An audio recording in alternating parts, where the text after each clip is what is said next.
Gloire au Seigneur Jésus-Christ de Nazareth. Nous sommes aujourd'hui dimanche 12 février 2023. Et je voudrais dire shalom à tous ceux qui suivent en direct, mais à ceux qui suivront plus tard en différé. Que le Seigneur vous bénisse abondamment. Dans 2 Corinthiens, le chapitre 5, et le verset, nous allons lire du verset 6 à 7. 2 Corinthiens 5, 6 à 7. Il est dit, quoi qu'il arrive, nous sommes donc en tout temps pleins de courage.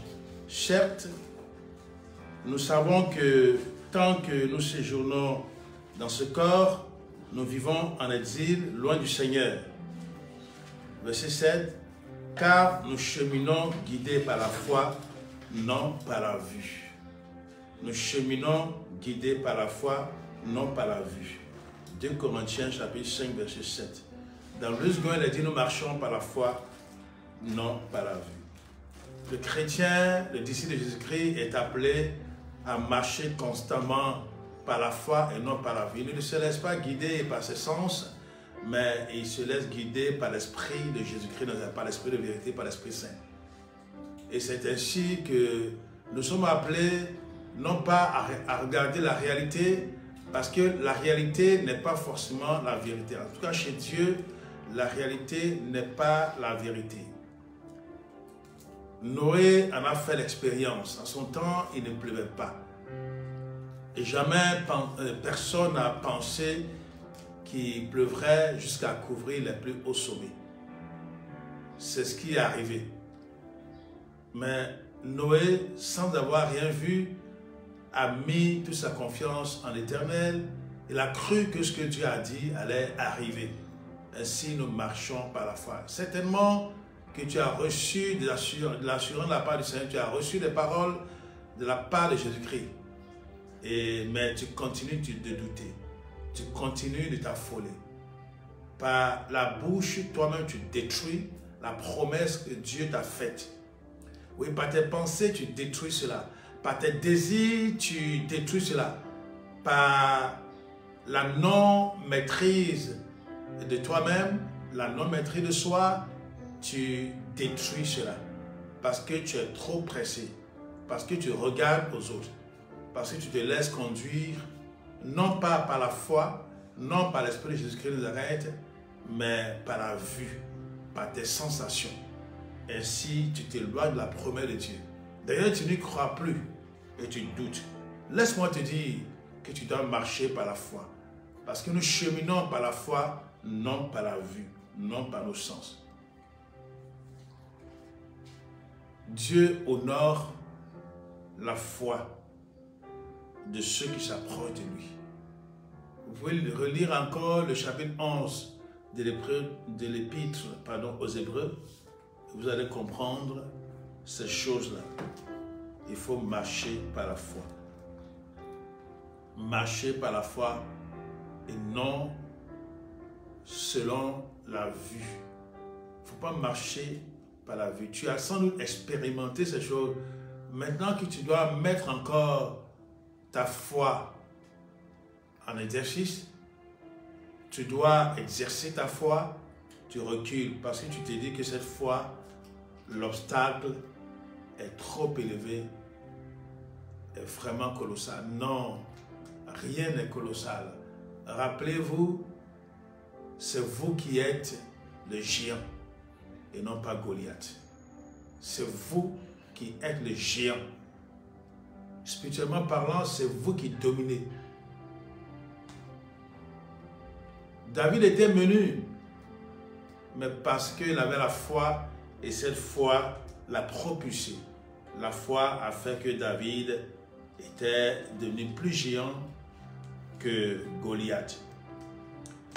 La foi t'élève et la foi te fait dépasser les obstacles. C'est pour cela que tu es appelé à subjuguer ces choses. Tu es appelé à être au-dessus, à proclamer la parole de Christ. Tu es appelé à proclamer la parole de Dieu. Ne regarde pas aux choses. regarde au Seigneur.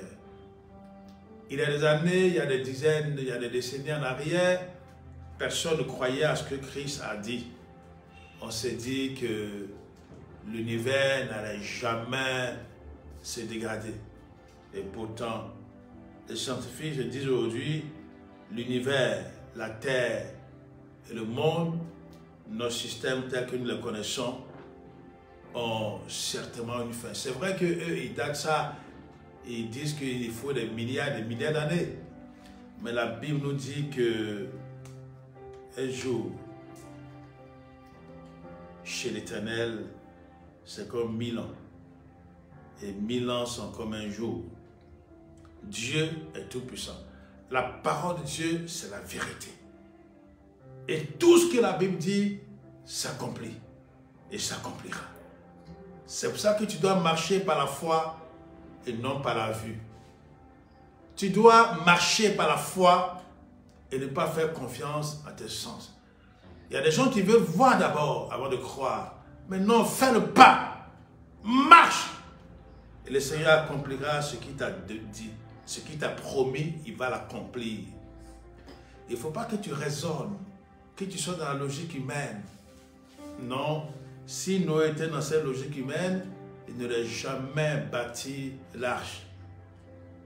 Il n'aurait jamais construit ce paquebot-là que Dieu lui demandait de bâtir.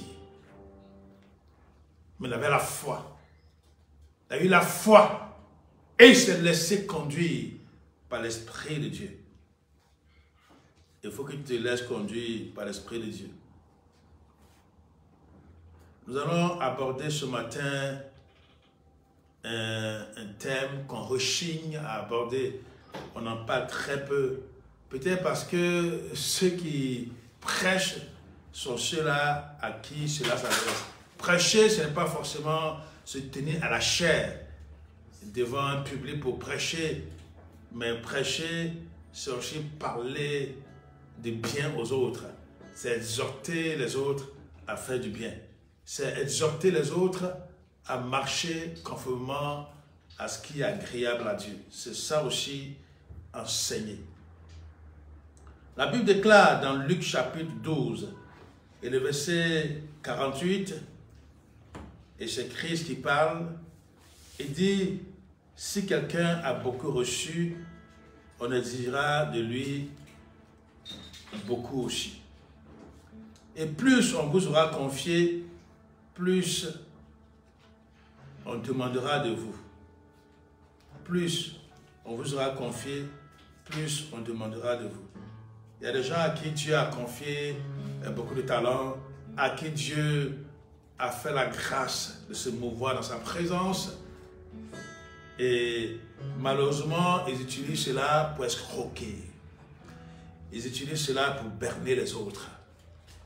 Ils utilisent cela comme les 2 maîtres de ces servants qui étaient possédés d'un esprit de Python et qui prédisaient l'avenir des gens. Et les gens venaient pour pouvoir la consulter. Ils venaient et donnaient de l'argent. Et les maîtres de ces servants gagnaient beaucoup d'argent. Jusqu'à ce qu'elles s'en prennent au serviteur de Dieu, à Paul.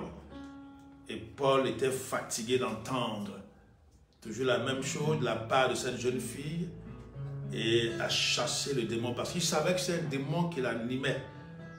Il est temps que les démons de Python qui animent ces commis à corps blanc se proclamant de Christ, il est temps que ces démons soient chassés.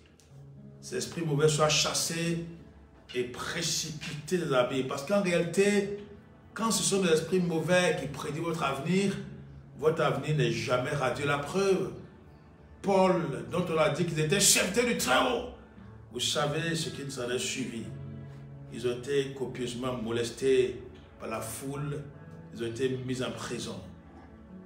Heureusement pour eux, et nous lisons cela dans Actes, je crois que c'est Actes chapitre 16. Heureusement que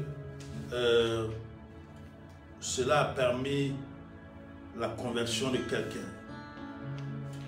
qui a ainsi été sauvé. Il a été sauvé avec sa famille. Il a été sauvé avec sa famille. C'est l'épisode du geôlier qui a été sauvé avec sa famille. Je crois que c'est là où Paul lui a dit, crois au Seigneur Jésus et tu seras sauvé, toi et ta famille.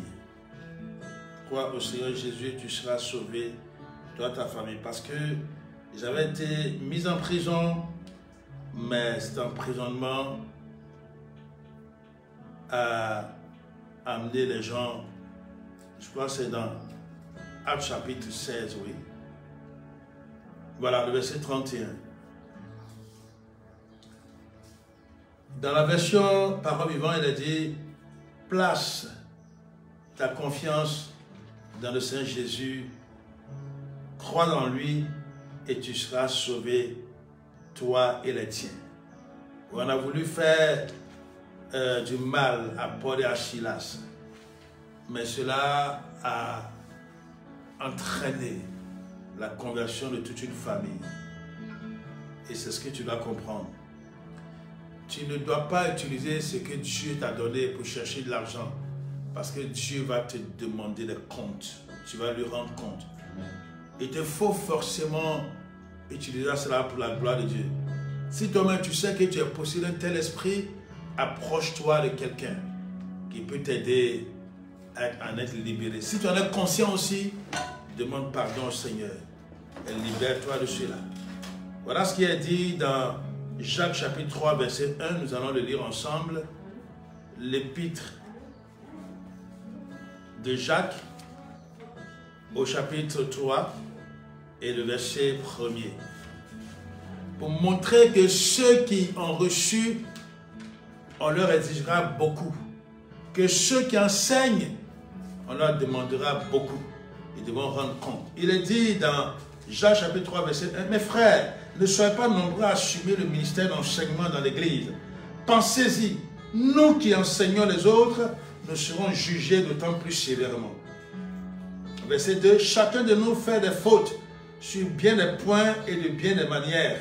Celui qui ne commettrait jamais de faute dans ses paroles serait un homme parvenu à l'état adulte, capable de maîtriser aussi son corps tout entier. Verset 3, nous mettons un morceau dans la bouche des chevaux pour qu'ils nous obéissent. Ainsi nous dirigeons tout le corps. Pensez encore aux bateaux, même s'il s'agit de navires de haut tonnage et s'ils sont poussés par les vents violents, il suffit d'un tout petit gouvernail pour les diriger au gré du pilote. Jacques chapitre 3, nous lisons maintenant le verset 5. Il en est de même de la langue. Même si elle n'est qu'un bien petit membre, elle a de grandes prétentions et de fait, elle peut se vanter d'avoir une influence considérable. Ne suffit-il pas d'une petite étincelle pour incendier une vaste forêt? Verset 6, la langue aussi est un feu. Elle est tout un monde de mal. Elle est là parmi les autres organes de notre corps. Et elle est capable de souiller notre être entier. Allumée au feu de l'enfer, elle peut enflammer toute notre existence et mettre le monde en flammes. Verset 7, l'homme est capable de dompter toutes sortes de bêtes sauvages, quadrupèdes, oiseaux, reptiles, animaux marins. Il les a effectivement domptés. Verset 8, mais personne n'arrive à dompter parfaitement sa langue. C'est un fléau impossible à maîtriser, un réservoir plein de venin mortel. Verset 9, tantôt nous nous en servons pour chanter les louanges du Seigneur, notre Père, tantôt nous l'utilisons pour maudire les hommes, créés pourtant à l'image de Dieu. Verset 10, ainsi, de la même bouche sortent bénédiction et malédiction. Mes frères, il ne devrait pas en être ainsi.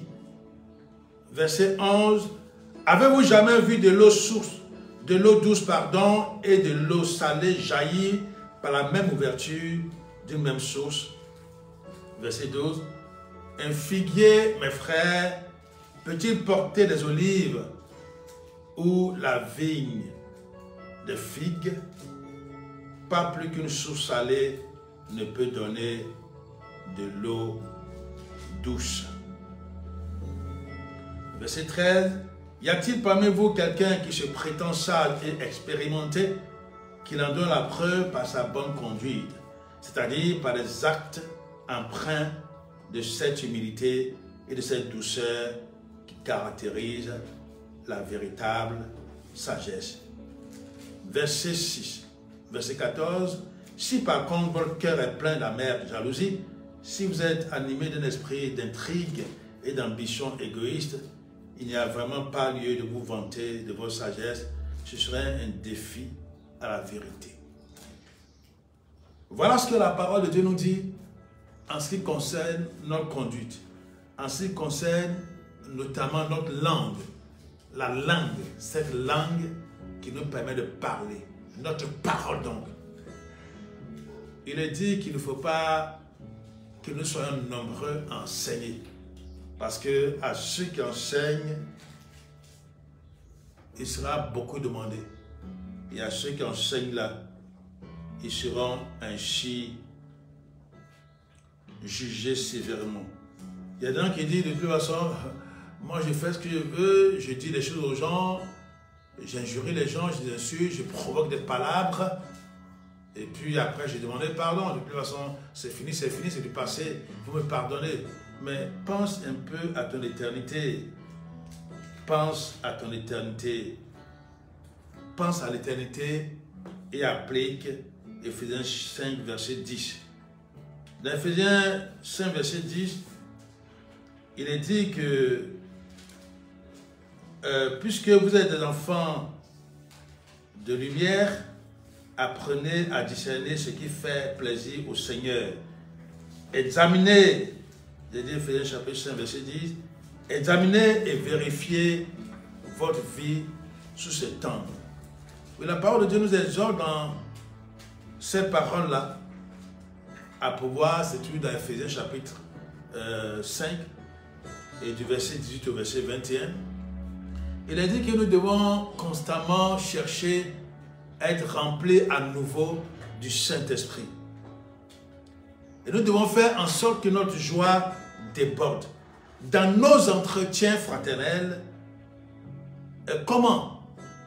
Par des chants, par des psaumes, par des hymnes, par des cantiques inspirés. Et que nous devons de tout notre être chanter et jouer pour Dieu.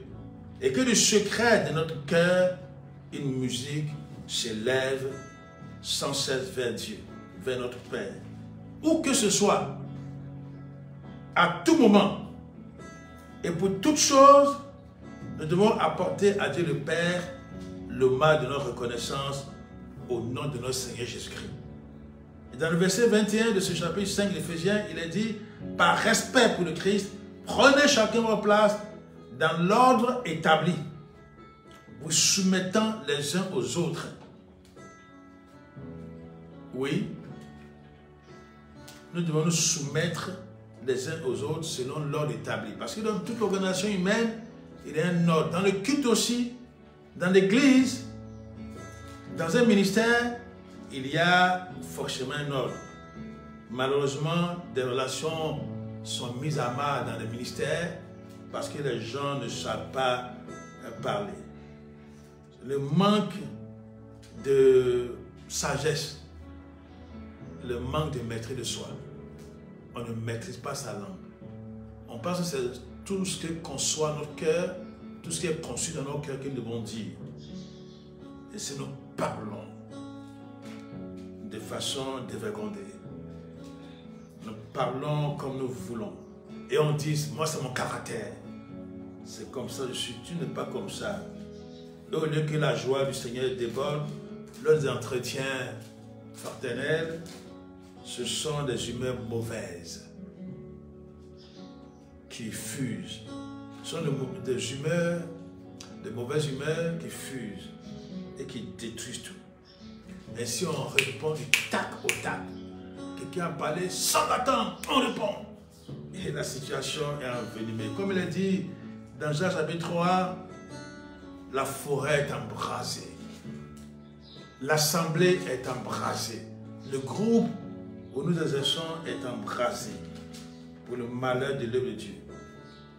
Non, il ne faut pas cela. Il ne faut pas que les langues s'embrasent lorsque nous sommes dans un entretien fraternel. Parce que la langue elle-même, les paroles peuvent envoûter. Les paroles peuvent contraindre quelqu'un, peuvent pousser quelqu'un à mal agir. C'est pour cela qu'il faut rechercher la maîtrise de soi. Comme il est dit dans Galates chapitre 5, je crois que c'est Galates chapitre 5, le verset 23. Parce que la maîtrise de soi fait partie du fruit de l'Esprit Saint. Recherchons cela. L'influence qu'exerce la langue est considérable. C'est par la langue qu'on peut fâcher quelqu'un. Par la langue aussi qu'on peut encourager quelqu'un. Par la langue on peut décourager quelqu'un. Par la langue on peut l'encourager. Par la langue on peut aider quelqu'un à sortir d'un pétrin, à sortir d'un problème. Mais on peut l'enfoncer aussi. C'est pour ça que nous devons rechercher en toute occasion à être constamment rempli de l'Esprit de Dieu, à être à nouveau rempli de l'Esprit de Dieu. Et cela est très important, d'autant que Christ déclare qu'en réalité, ce qui nous souille, ce qui souille l'homme, ce n'est pas ce que l'on mange. Parce que ses contemporains avaient l'habitude de se laver rapidement les mains, facilement les mains quand ils mangeaient, et ils condamnaient tous ceux qui mangeaient sans s'être lavé les mains. Pour eux, ce n'était pas pour des questions d'hygiène comme nous le savons, mais c'était plutôt pour des questions spirituelles. Parce que quelqu'un qui ne s'était pas lavé les mains pour eux, se souillait spirituellement parlant. Et donc Christ leur a parlé, nous pouvons lire ce passage, c'est dans Matthieu chapitre 5, Matthieu, plutôt chapitre 15, hein, oui. Matthieu le chapitre 15 et le verset 11. Donc on lit le verset 11, puis du verset 17 au verset 20. Matthieu chapitre 15, verset 11, Christ dit, ce qui salit un homme et le rend impur devant Dieu, ce n'est pas ce qui entre dans sa bouche. Matthieu 15, 11. Ce n'est pas ce qui entre dans sa bouche, c'est plutôt ce qui en sort, c'est-à-dire ce qui sort de sa bouche. Et dans le verset 17, alors que les disciples de Christ lui ont demandé l'explication, il a dit dans le verset 17, ne savez-vous pas que tout ce qui entre par la bouche est digéré dans le ventre, puis évacué par voie naturelle? Ne savez-vous pas que tout ce qui entre dans la bouche est digéré dans le ventre, puis évacué par voie naturelle? Verset 18. En revanche, ce qui sort de la bouche, ce qui vient du cœur, c'est cela qui rend l'homme impur. Verset 19. En effet, c'est du cœur de l'homme que proviennent les mauvaises pensées qui mènent au meurtre, à l'adultère, aux liaisons dépravées, au vol, aux faux témoignages, aux calomnies, aux injures contre Dieu. Verset 20. Voilà ce qui salit l'homme, mais de manger sans avoir trempé rituellement ses mains dans l'eau, cela ne rend pas l'homme impur. Et dans Jacques, chapitre 1, verset 14, il est dit que ce sont les mauvais désirs que nous portons en nous, qui nous appâtent, nous séduisent et nous entraînent dans le péché. Voilà pourquoi nous devons veiller sur nous-mêmes. Voilà pourquoi nous devons en tout temps amener toutes les pensées rebelles, nous devons les amener captives à Christ. Voilà pourquoi nous devons amener tous les désirs mauvais captifs à Christ. 2 Corinthiens chapitre 10, verset 5. Il faut que tu t'exerces à cela. Il faudrait que tu cherches, tu recherches la maîtrise de soi. Et Christ a dit que nous devons veiller pour ne pas tomber en tentation. Et cela est très important. Il est dit cela aussi dans 1 Thessaloniciens chapitre 5, verset 17. 1 Thessaloniciens chapitre 5, verset 17, il est dit nous devons prier sans cesse. Dans 1 Pierre chapitre 5, versets 7 à 9 de 1 Pierre, chapitre 5, versets 7 à 9. 1 Pierre 5, 7 à 9, il est dit que nous devons nous décharger sur Christ de tous nos soucis, car il prend soin de nous. Il est ajouté que notre adversaire, le diable, il rôde comme un lion rugissant, cherchant qui dévorer. Mais parce que si tu n'es pas vigilant, l'ennemi va utiliser tes désirs, il va utiliser tes pensées, il va t'utiliser et tu seras étonné que toi, d'ici de Christ, tu sois meurtrier. C'est pourquoi Christ a dit que celui qui est son frère, celui qui n'aime pas son frère, est un meurtrier. Nous devons prendre en compte ces choses-là. Parce que Dieu nous appelle à la perfection. Nous sommes appelés à être parfaits. Parce que Dieu a dit, soyez saints comme je le suis. Soyez saints comme je suis saint. Il ne faudrait pas que nous enseignions, nous soyons ceux qui enseignent les autres. Et puis malheureusement, nous ne cherchons pas à maîtriser notre langue. Nous ne cherchons pas à, j'allais dire, à noyer le vieil homme, à détruire les mauvais désirs qui se forment en nous. Nous ne cherchons pas à combattre cela. Au contraire, nous laissons libre cours à cela. Non, nous ne sommes pas des enfants d'1 an, 2 ans, 3 ans, 4 ans, 5 ans. Nous devons rechercher à être des véritables adultes afin de maîtriser ces choses. Parce qu'en réalité, Christ nous dit aussi que lorsque des démons ont été chassés d'un homme, nous lisons cela dans Matthieu chapitre 12, verset 43 à 45. Matthieu, nous allons certainement lire cela. Matthieu, le chapitre 12, et du verset 43 au verset 45. C'est en fait l'horreur du vide. Matthieu 12, 43 à 45. Quand un mauvais esprit vient à sortir d'un homme, il se met à parcourir les lieux arides, ça et là, à la recherche d'un lieu de repos, et il n'en trouve pas. Verset 44, alors il se dit, il vaut mieux regagner la maison que j'ai quittée. Il y revient et à son arrivée, la trouve inoccupée. Tout a été nettoyé, bien remis en ordre et embelli. Verset 45, alors il va chercher 7 autres démons encore plus méchants que lui et les ramène avec lui. Tous ensemble, ils pénètrent dans la maison et s'y installent à demeure. Ça dit ici, installe pour toujours. Finalement, cet homme est dans un état pire qu'avant. C'est exactement ce qui arrivera à cette génération perverse. Oui, il y a beaucoup de gens qui ont été libérés par la grâce du Seigneur, qui sont convertis, malheureusement, qui ne veillent pas. Veillez et priez. C'est ce que nous dit dans Matthieu 26, 41. Veillez et priez. Et dans Ephésiens chapitre 5, verset 18 à 21, il est dit que nous devons nous laisser remplir constamment, à nouveau, par l'Esprit de Jésus-Christ de Nazareth, par l'Esprit Saint. Et c'est cela notre salut. Nous devons demeurer en communion avec Christ, afin que nous participions constamment à la plénitude de Dieu, et que sa vie, la vie de Christ, soit reproduite en nous, à nouveau et de façon constante. C'est cela qui va entraîner notre épanouissement. Colossiens chapitre 2, verset 10, Galates chapitre 2, verset 20. Colossiens chapitre 2, verset 10, il est dit que dans notre communion avec Christ, nous participons à la plénitude de la divinité. Et que cela aboutit à notre épanouissement. Notre plein épanouissement, pourquoi? Parce que Christ est le chef de toute souveraineté, de toute autorité et de toute puissance.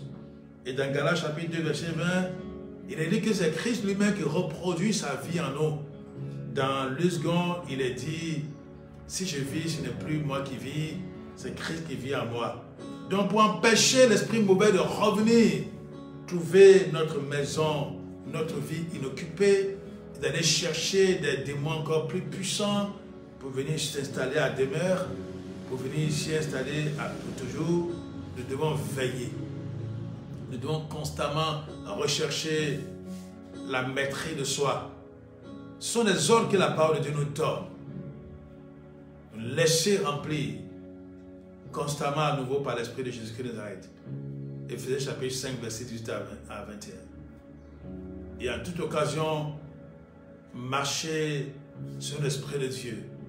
Cherchez à être abondamment rempli du fruit de l'Esprit Saint. Galates chapitre 5, verset 22 à 23. Il te faut le faire. Il te faut rechercher. Ce n'est pas parce que tu enseignes que tu es à l'abri des tentations. Ce n'est pas parce que tu enseignes que tu es à l'abri de la chute. Ce n'est pas parce que tu enseignes ou tu es appelé à faire l'œuvre de Dieu que tu es parmi les responsables que tu dois te croire au-dessus de toute attaque. Bien au contraire, c'est ceux qui sont vivants pour Christ. Ceux qui marchent selon la volonté de Dieu, c'est ceux-là qui sont les cibles privilégiées de l'ennemi. Il faut que tu le saches. Il faut que tu comprennes cela. Afin que tu ne laisses pas entraîner. Afin que tu ne sois pas l'instrument par lequel l'ennemi veut détruire l'œuvre de Dieu. Et que tu sois au contraire le pilier vivant sur lequel s'appuie l'œuvre de Dieu pour aller de l'avant. Oui, réfléchis à cela. Pense à cela. Exerce-toi à maîtriser ta langue. Exerce-toi à réprouver tes sentiments. Exerce-toi à t'en dépouiller. Exerce-toi à réprouver les mauvaises humeurs. C'est vrai peut-être que c'est cela que tu as hérité de tes pères. Oui, parce que quand tu as fait du tort, tu ne peux pas pardonner. Tu ressasses cela, tu repenses à cela, tu fais revenir ça dans tes pensées, tu repasses cela dans ton cœur. Mais laisse-moi te dire, Christ te dit que c'est ce qui provient de ton cœur qui te souille. Donc, s'il te plaît, combat cela. Nous en avons parlé la dernière fois, combat le vieil homme. Combat ce qui n'est pas de Dieu. Et fais en sorte de pouvoir discerner ce qui fait plaisir au Seigneur et examiner et vérifier ta vie sous cet angle. Éphésiens chapitre 5, verset 10. C'est ce que tu as appelé à pratiquer. Tu as appelé à pratiquer cela parce que tu ne marches pas selon la vue, mais tu marches par la foi. C'est ce que Jésus-Christ t'a appelé à faire. Et c'est ce que tu dois t'exercer à faire.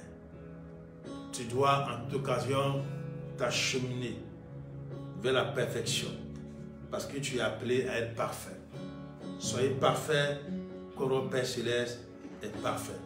La perfection, ce n'est pas que tu n'auras plus jamais de tentation ou que tu ne vas plus jamais pécher.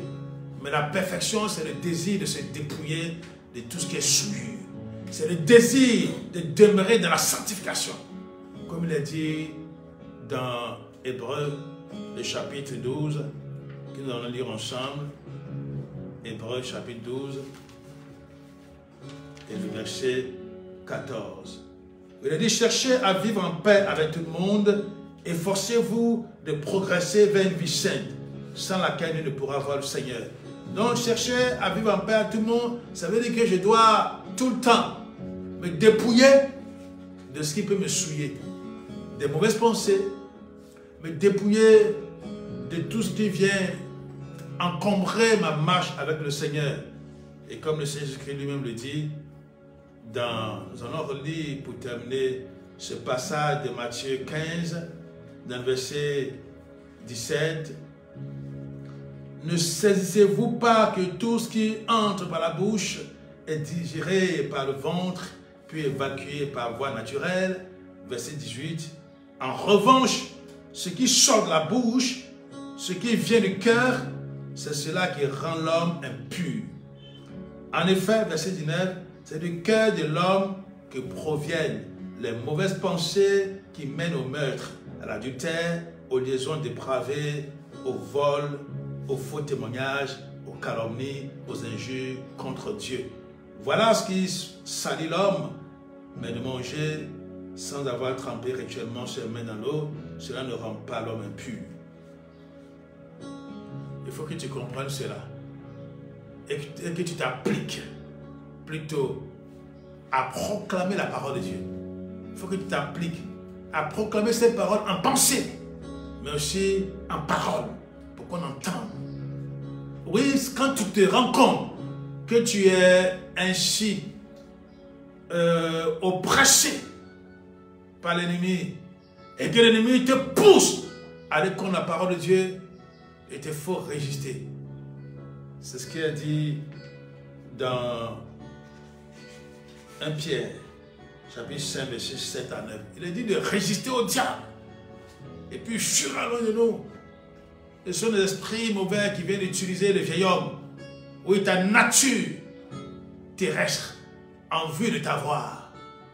Mais si tu te laisses avoir, si tu es introverti, tu entres en toi-même et tu regardes et tu aimes ces choses-là. Non, il ne faut pas que tu aimes. Il ne faut pas que tu dis non, il ne faut pas que tu caresses ta raison. Non, c'est cela la véritable vie chrétienne. C'est apprendre à avoir la maîtrise de soi. S'appliquer à avoir la maîtrise de soi. S'appliquer à se dépouiller tant qu'on est ici bas sur la terre, apprendre à se dépouiller de ce qui se dresse contre Dieu. Et donc il a dit que nous l'avons crucifié. Nous avons crucifié la chair avec ses passions et ses désirs. Oui, c'est le défi que tu dois relever. Fais en sorte que ces pensées, ces désirs, ces sentiments et ressentiments qui viennent de ton cœur soient consumés et soient anéantis. Tu peux le faire parce que c'est la parole de Dieu qui le dit. Ce n'est pas moi qui le dis. C'est la parole de Dieu qui dit qu'il nous veut marcher sur l'esprit. Quand on lit Galates chapitre 5, verset 7. Et c'est la parole de Dieu qui nous parle des œuvres de la chair qui sont opposées à celles de l'esprit. Les œuvres de l'esprit qui sont énumérées dans Galates chapitre 5, verset 22 à 23. Il faut que tu t'aides à cela. Il faut que tu puisses chaque jour t'efforcer à faire cela. Oui, ce n'est peut-être pas facile. Et c'est facile de se laisser aller à la colère. C'est facile de se laisser aller à la rancune, à la rancœur, au ressentiment. C'est facile de laisser aller dans une vision que le Seigneur a donnée à une servante. Il se trouve que la servante de Dieu s'est vue dans un véhicule avec son mari et puis sa fille, alors qu'ils étaient en train de voyager, en tout cas d'effectuer un voyage. Il se trouve qu'il y a eu un accident. Et la servante de Dieu ne pouvait pas maîtriser le véhicule. Elle luttait, elle luttait, elle luttait, elle luttait, et le véhicule est devenu une épave.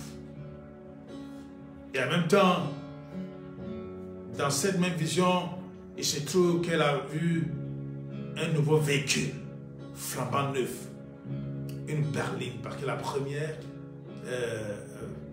voiture était plutôt un 4x4, une grosse 4x4. Et puis c'est tout que la seconde qu'elle a reçue en remplacement était une berline, bien élégante. Et la servante avait la clé en main.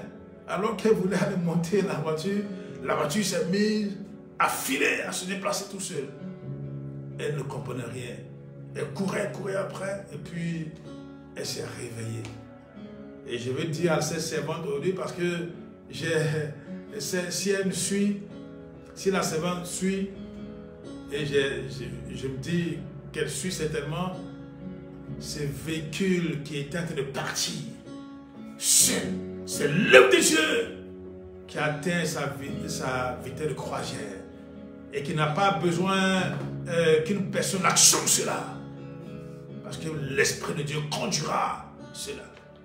L'autre véhicule qui a été détruit était certainement la manière charnelle de diriger les choses, la manière visible de diriger les choses.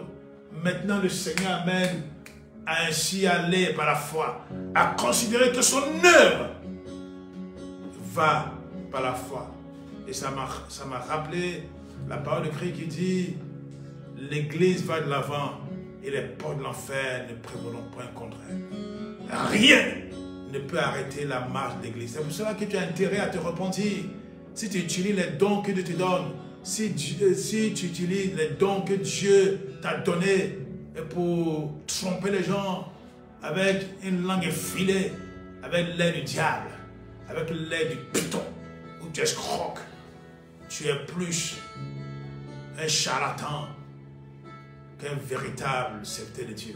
Repends-toi et demande au Seigneur de t'aider désormais à pouvoir combattre tout ce qui sort de toi et qui est mauvais, qui n'honore pas le Seigneur. Et que tu puisses tout discerner, tout juger, tout confronter à l'Esprit de Dieu avant de faire quoi que ce soit. Parce que comme nous le rappelle Jacques chapitre 3 verset 1, nous qui enseignons ne serons jugés plus sévèrement. Que la grâce du Seigneur soit votre partage et que la recherche de la maîtrise de soi soit notre leitmotiv et notre défi, le défi à relever au nom de Jésus-Christ. Amen. Père Céleste, je voudrais te rendre grâce pour ta parole et prier qu'à l'image de cette vision que tu as communiquée à ta servante, à cette servante-là, que l'œuvre de Dieu, en quelque lieu qu'elle se déroule, elle puisse filer, puisse aller de l'avant, parce que tu as dit que l'Église va de l'avant et les portes de l'enfer ne peuvent point contre elle. Et que ceux qui sont les premiers responsables sachent que l'œuvre de Dieu ne dépend pas d'eux et qu'elle est l'œuvre de Dieu, qu'elle est l'œuvre de l'Esprit de Dieu. Et que contraire, c'est que les responsables, ceux qui enseignent doivent chercher à faire, c'est de se dépouiller des mauvais désirs qui proviennent de leur cœur, des mauvaises pensées qui proviennent de leur cœur, des mauvais sentiments, des esprits de meurtre, des pensées de meurtre, des désirs de meurtre, d'adultère, de fornication, de mensonge, d'escroquerie. C'est de cela qui doit se libérer. C'est de cela qui doit chercher à se libérer, qui doit combattre cela jour après jour, pour ne pas que tu leur dises un jour, oui, retirez-vous de moi, vous qui commettez l'iniquité, je ne vous connais pas. Alors qu'ils te répondront, nous avons chassé les démons en ton nom, nous avons fait tel et tel en ton nom. Mais tu leur dis que tu n'as jamais eu de relation intime avec eux. Si nous voulons avoir des relations intimes véritables avec toi, c'est pour cela que donne-nous de pouvoir veiller sur nos temples. Seigneur, nous avons été délivrés, libérés de beaucoup de choses. Que nous ne laissions point à l'ennemi, aux esprits mauvais de revenir avec des démons plus méchants. Mais au contraire, que nous puissions exceller en toi, que nous cherchions à marcher avec toi et que nous tenions compte de l'éternité. Parce que dans l'éternité, toi, Seigneur, tu nous demanderas des comptes à rendre. S'il te plaît, Seigneur. Ouais, me voici dans ta présence. Agis en ma faveur et donne-moi de pouvoir marcher en contrôlant ma langue, en contrôlant mon enseignement et en marchant pour te faire plaisir. S'il te plaît, au nom de Jésus-Christ. Amen.